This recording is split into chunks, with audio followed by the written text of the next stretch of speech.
साथियों, आज के इस वीडियो को बहुत ही ध्यान से देखिएगा, सुनिएगा और समझिएगा। इस वीडियो की शुरुआत होगी एक कहानी के साथ और इस कहानी को सुनने के बाद समझदार लोग होंगे, वो समझ जाएंगे मैं कहना क्या चाहता हूं, इशारा किस तरफ है। और अगर नहीं समझे तो अपनी बात पूरी करते करते आखिर में कम से कम मैं खुलासा कर भी दूंगा ये बात किन के लिए है। तो आज की बात एक कहानी के साथ।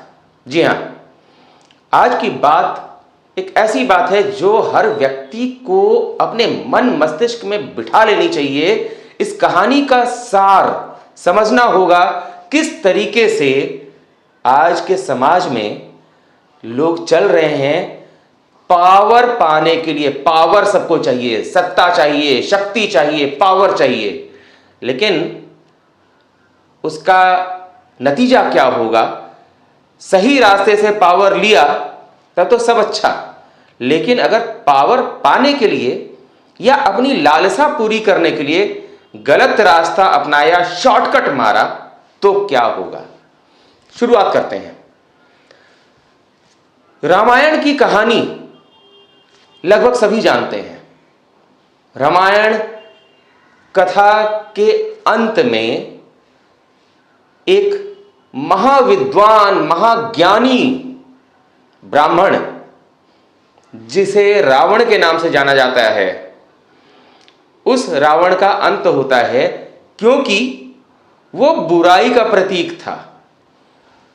प्रभु श्री राम ने जब रावण का वध कर दिया, उसके बाद जब रावण की देह निष्प्राण हो चुकी थी, जान निकल चुकी थी, उसकी आत्मा भटकने लगी, उसे मोक्ष नहीं मिला। रावण तो भगवान भोले शंकर का बहुत बड़ा भक्त था, प्रकांड विद्वान था, महाज्ञानी था, परंतु उसे मोक्ष नहीं मिला।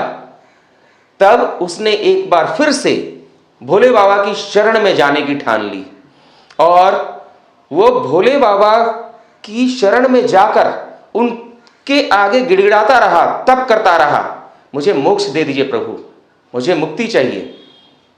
भगवान भोले शंकर अपने इरादे पर पक्के थे, उन्होंने रावण की बात नहीं सुनी। वो कठोर से कठोर तप करने लगा कि मुक्ति चाहिए, मोक्ष चाहिए। बार बार भगवान भोले शंकर, भगवान शिव के सामने गिड़गिड़ाता रहा। मां पार्वती सब कुछ देखती थी, समझ रही थी, और मां पार्वती से रावण की इस पीड़ा को नहीं देखा गया। मां पार्वती द्रवित हो उठी। मां पार्वती का हृदय पूरी तरह से पिघल गया और माता पार्वती ने भोले शंकर से कहा, हे प्रभु, रावण तो आपका परम भक्त था, इसने शिव तांडव स्तोत्र की रचना करी, महाज्ञानी, महाविद्वान, एक ब्राह्मण, आप इसे मुक्ति क्यों नहीं दे रहे, मोक्ष क्यों नहीं दे रहे? आखिर इसने ऐसा जो भी अपराध किया उसकी क्षमा देते हुए अब इसको मृत्यु दंड मिल चुका है, इसका वध हो चुका है, अब इसे मोक्ष दे दीजिए। भगवान भोले शंकर ने बड़े ही सधे शब्दों में बताया कि आखिर क्या कारण है, वो रावण को क्यों क्षमा नहीं कर रहे हैं। उन्होंने मां पार्वती को बताया कि अपराध की 3 श्रेणियां हैं। तीन तरह के अपराध होते हैं, 3 श्रेणियों के अपराध होते हैं। पहला होता है पाप। पाप होता है जिसमें भूलवश हमने कुछ गलत कर दिया, अज्ञानता के कारण किसी से धन के लेन देन में कुछ गड़बड़ी हो गई, किसी की कोई वस्तु हमारे पास रह गई, हम उसे देना भूल गए। जो छोटे मोटे अपराध होते हैं, गलतियां होती हैं, उन्हें पाप की श्रेणी में रखा गया। पाप जो व्यक्ति ने जानबूझकर नहीं किया, अनजाने में हो गया, और उसका जब उसे पता चला तो उसने प्रायश्चित करने का सोचा, क्षमा मांगा, उसमें क्षमा मिल जाती है। जब पहली श्रेणी का अपराध होता है पाप, उसमें क्षमा मिलने का प्रावधान है। गलती से चोरी कर दी, बहुत व्याकुल था भूख से मन और परिवार का पेट पालना था, उस समय चोरी हो गई, तो उसके प्रायश्चित, ऐसा नहीं है कि प्रायश्चित नहीं करना होगा, प्रायश्चित तो उसका भी होगा। उसके लिए जैसे आज के युग में किसी ने चोरी कर ली तो उसे जेल जाना ही होगा, कारावास मिलेगा ही, वो प्रायश्चित होगा, लेकिन उसके बाद उसे क्षमा मिल जाएगी। दूसरी श्रेणी आती है अपराध की, वो होता है अति पाप। अति पाप मतलब पाप से अधिक भयंकर, जिसमें जानबूझकर किए गए अपराध शामिल होते हैं। हत्या, चोरी, लूट, डकैती, छिनतई, बलात्कार, मतलब जो भी सोच समझकर किया गया अपराध है, जघन्य अपराधों की श्रेणी में आता है, उसको कहा गया अति पाप।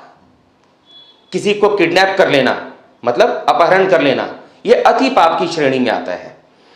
तो ये जो अति पाप है, इसमें प्रायश्चित करने के बाद भी क्षमा मिलने की संभावना बहुत कम होती है, नहीं के बराबर। हत्या कर दी तो उसका अगर क्षमा मांगोगे भी तो भी संभावना कम है, उसका दंड तो मिलेगा ही, हो सकता है मृत्यु दंड मिले या आजीवन कारावास मिले, लेकिन इसमें क्षमा मिलने की संभावना बहुत कम है। किसी किसी मामले में परिस्थितियों को देखकर किसी कारणवश प्रायश्चित के बाद, जैसे किसी को आजीवन कारावास मिल गया और उसके आचरण को देखते हुए हो सकता है कि उसको समय से पहले रिहा कर दिया जाए, छोड़ दिया जाए, लेकिन इस तरह की बातों की संभावना बहुत कम होती है, नहीं के बराबर। तो पहला था पाप, जिसमें क्षमा मिल जाती है आमतौर पर। दूसरा है अति पाप, हत्या, चोरी, लूट, डकैती, बलात्कार, अपहरण, इस तरह के मामलों में क्षमा मिलने की संभावना नहीं होती। अति पाप है, शायद ही किसी को क्षमा मिल पाए उसके प्रायश्चित के बाद, उसके आचरण के आधार पर कम संभावना है फिर भी। और अब आता है, इतना ही तक कहा था भगवान भोले शंकर ने, तब मां पार्वती वहीं टोक पड़ी। मां पार्वती ने कहा कि हे प्रभु, मानती हूं कि रावण का अपराध पाप की श्रेणी में नहीं आता, वो छोटी भूल नहीं थी, उसने मां सीता का अपहरण किया, यह जघन्य अपराध की श्रेणी में आता है, अति पाप की श्रेणी में आता है। परंतु अब वो प्रायश्चित कर रहा है, तो अब तो आप उसे क्षमा कर दीजिए। उसने अपहरण का पाप किया मां सीता का, और अति पाप की श्रेणी में आई ये बात, अब उसे क्षमा कर दीजिए। तो महापिता भोले शंकर ने कहा कि नहीं पार्वती, तुमने पूरी बात नहीं सुनी, तुमने अभी दो श्रेणियों की बात सुनी है, पाप और अति पाप। परंतु रावण ने जो किया है वो तीसरी श्रेणी का पाप है, वो पाप है महापाप। महापाप।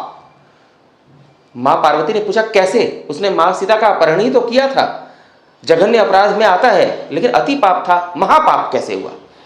तब भगवान भोले शंकर ने बड़े ही सधे शब्दों में मुस्कुराते हुए उत्तर दिया, जानती हो पार्वती, रावण ने क्या किया? रावण ने अपराध किया, सीता माता का अपहरण किया। यदि वो रावण के ही रूप में जाकर मां सीता का अपहरण करता तो ये अति पाप की श्रेणी में आता। वो रावण के ही रूप में जाकर मां सीता का अपहरण करता तो अति पाप की श्रेणी में आता, और उसके प्रायश्चित करने के बाद संभव है कि उसे क्षमा मिल जाती। परंतु उसने ऐसा नहीं किया।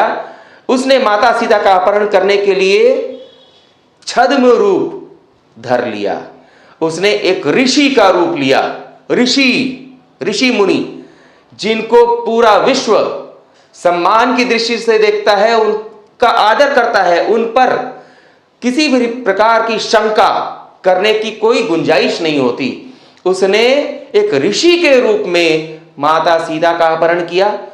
ये न तो पाप है न अति पाप है, बल्कि ये महापाप है। रावण के इस आचरण के कारण अब भविष्य में ये दुनिया, ये विश्व के लोग हर ऋषि मुनि को शंका भरी निगाहों से देखेंगे, संदेह उत्पन्न करेंगे कि ये वास्तव में ऋषि है भी या इसके पीछे कोई रावण तो नहीं छिपा हुआ है।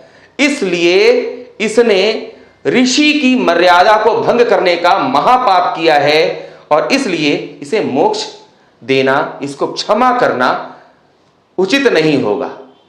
ये कथा थी। कथा क्या वास्तविकता थी, लेकिन यह जानना आपको आवश्यक था। तो इसी तरीके से आज ये कथा मैंने क्यों सुनाई?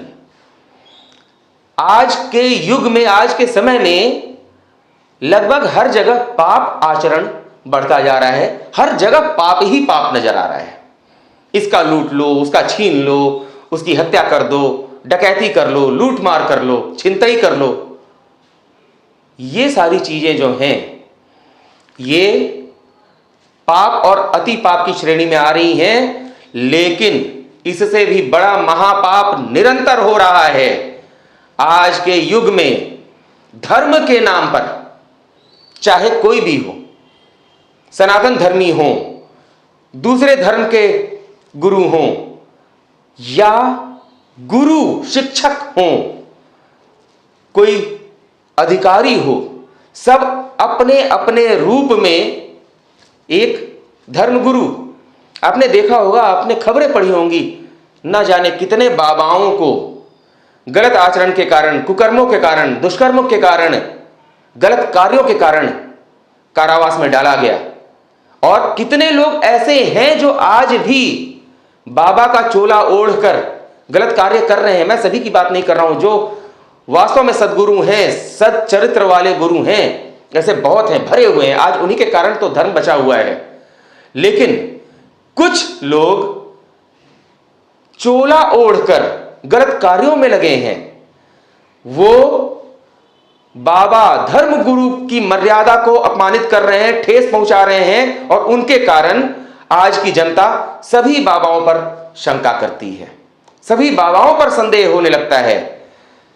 कुछ पूरा बड़ा समाज है, बहुत सारे गुरु हैं जो सही मार्ग पर चल रहे हैं, लोगों को सही मार्ग दिखा रहे हैं, सच्चरित्र बना रहे हैं, धर्म की ओर ला रहे हैं। लेकिन कुछ बाबा, गिने चुने बाबा, बाबा वास्तव में कहना गलत होगा, कुछ रावण, कुछ राक्षस बाबा का चोला ओढ़कर इस तरह का कार्य कर रहे हैं, लोगों को लूट रहे हैं, लोगों के साथ गलत कर रहे हैं, गलत कृत्य कर रहे हैं। मौलवी, मौलाना, वो भी, उनके ऊपर उत्तरदायित्व है, जिम्मेदारी है अपने समाज को, अपने लोगों को सही मार्ग दिखाना। लेकिन आपने देखा होगा कितने मौलानाओं के ऊपर आरोप आते हैं कि किसी मौलाना ने किसी बच्ची के साथ गलत कर दिया, कुछ खिलाकर कुछ गलत कर दिया, छेड़छाड़ की घटनाएं, तरह तरह के गंदे गंदे कृत्य। अरे आप तो मौलाना हैं, आप तो ऐसे स्थान पर बैठे हैं कि आपको देखकर लोग, आपकी बात सुनकर सही मार्ग पकड़ें और आगे बढ़ें, समाज को एक नई दिशा दें, अच्छी दिशा दें। बाबाओं का काम ही है लोगों को अच्छी दिशा देना, और बहुत सारे बाबा अच्छी दिशा में लोगों को ला रहे हैं, धर्म के मार्ग पर ला रहे हैं। मौलवी, मौलाना, उनका काम है लोगों को सही रास्ता दिखाना, सच्चरित्र बनाना, सज्जन बनाना। लेकिन मौलानाओं के बारे में भी तरह तरह की बातें सामने आ रही हैं। ऐसा नहीं है कि झूठी बातें, स्पष्ट तौर पर सच्ची बातें आती हैं। सभी मौलाना ऐसे नहीं होते। कुछ मौलानाओं ने अपनी कौम को, अपने धर्म को नष्ट कर दिया, कालिख पोत दी गलत कार्य करके। इसी प्रकार अब धर्म गुरुओं की बात से किनारे हटते हैं। शिक्षक, टीचर, गुरु को तो भगवान से भी ऊंचा दर्जा दिया जाता है। शिक्षक जो हैं, शिक्षक सही मार्ग दिखाने के लिए होते हैं। स्कूलों में, कॉलेजों में, ट्यूशन में, हर जगह शिक्षक हैं। लेकिन आए दिन जानकारी मिलती है, समाचार आते रहते हैं कि टीचर ने अपने स्टूडेंट के साथ गलत कार्य किया, टीचर ने अपने स्टूडेंट्स के ऊपर यौन अत्याचार किया, और तो और टीचर्स को भी घूस लेने की आदत पड़ती जा रही है। सभी की बात नहीं कर रहा हूं, आज भी 100 टीचर्स में 95 टीचर्स ऐसे हैं, 95 गुरु ऐसे हैं जो सही मार्ग पर चलते हैं, बच्चों को सही रास्ता दिखाते हैं, जिनके मन में बच्चे जो शिक्षा लेने आए हैं वो उनके अपने बच्चों की तरह होते हैं। लेकिन 100 में 5 ऐसे हैं जो बच्चों को गलत दृष्टि से देखते हैं, बच्चों के साथ गलत कार्य करते हैं, कुकर्म करते हैं, दुष्कर्म करते हैं, और उनके कारण आज माता पिता अपने बच्चों को गुरुओं के पास, टीचर्स के पास, शिक्षकों के पास भेजने में संकोच भी करते हैं। आज क्या कारण है कि एक माता पिता जिसकी संतान एक लड़की है, वो अपनी लड़की के लिए केवल महिला टीचर ही खोजने की कोशिश करती है, क्योंकि उसे डर है कि अगर पुरुष टीचर के पास भेजा तो कुछ गलत ना हो जाए। क्या आपको शर्म नहीं आती जो इस तरह की घटना में शामिल हैं? क्या आपके घर में बच्चे नहीं होते? आपके पूरी जो वंश है उसमें किसी के बच्चे नहीं हैं? और कभी बच्चे को पास करने के लिए घूस लेना, रिश्वत लेना, भ्रष्टाचार को बढ़ावा देना। जब आप ही ऐसा करेंगे तो बच्चे क्या सीखेंगे? आप भी उतने ही बड़े अपराधी हैं। टीचर के रूप में हैवान अगर आप हैं तो रावण से कम नहीं है, और आप भी महापाप की श्रेणी में आते हैं। इसका कोई प्रायश्चित और कोई क्षमा नहीं है।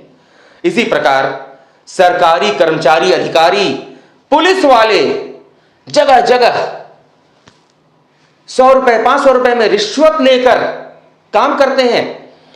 जो भी नगर पालिकाएं हैं वहां रिश्वतखोरी का बोलबाला है। आप जिस पद पर बैठे हैं, आपसे यह उम्मीद की जाती है कि लोगों को सही माहौल देना आपका कर्तव्य है। आज क्या कारण है कि पुलिस को देखकर लोगों के मन में घृणा उत्पन्न होती है? पुलिस वाले को देखकर सम्मान जागने के बजाय उनके प्रति मन में घृणा उत्पन्न होती है। अरे आपकी वर्दी को तो देखकर होना यह चाहिए कि लोग आपका सम्मान करें। लोग आपसे डरते हैं और किनारे से निकलना चाहते हैं, सोचते हैं अरे यार कौन इनके चंगुल में फंसे, बेमतलब का पचड़ा होगा, 1500 रुपए लूट लेगा। कागजात होने के बाद भी बहुत सारे पुलिस वाले छीनते हैं, वसूली करते हैं। सड़क पर दुकानें लगती हैं, उनसे वसूली होती है। आपको तो समाज में एक उदाहरण पेश करना चाहिए कि नहीं, हमारे रहते किसी के साथ कुछ गलत नहीं होगा। अरे आप ही जब गलत करेंगे तो समाज को क्या सीख मिलेगी?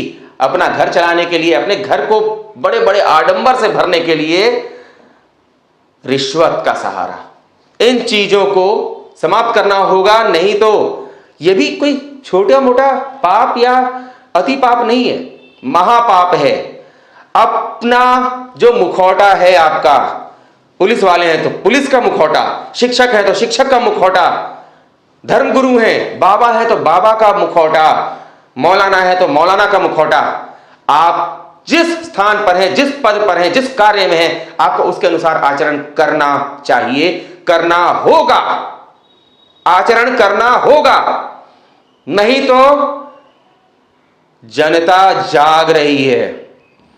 वो दिन अब दूर नहीं जब लोग आपकी सच्चाई को जानकर आपके साथ वो कार्य करेंगे जो आपने सोचा भी ना हो। एसडीएम हैं, डीएम हैं, कलेक्टर हैं, क्या हैं, कौन कौन से पद पर हैं, ट्रैफिक पुलिस हैं, लूट मार, रिश्वतखोरी बंद कर दीजिए। यह चेतावनी है। जो बाबा का चोला ओढ़कर लोगों के साथ गलत कर रहे हैं, उन नकली, धोखेबाज, धूर्त बाबाओं को चेतावनी है। जो मौलाना समाज को सही मार्ग दिखाने के बजाय कुकर्म में लगे हैं, समाज को तोड़ रहे हैं, समाज के बीच धार्मिक उन्माद फैला रहे हैं, संभल जाइए, चेतावनी है। जनता सो नहीं रही है, अब जाग रही है। अब सभी को सही मार्ग पर अपने अनुसार चलना होगा, अपना मुखौटा का सम्मान करना होगा, जिस रूप में आप हैं उस रूप का सम्मान करना होगा। नहीं तो आपका हश्र वही होगा जो आपने सोचा भी ना हो। यह एक चेतावनी है, एक भारतीय की, एक हिंदुस्तानी की, एक आम आदमी की चेतावनी और आम आदमी की शक्ति शायद आज तक आप नहीं जानते हैं, पुलिस वाले तो वास्तव में नहीं जानते हैं।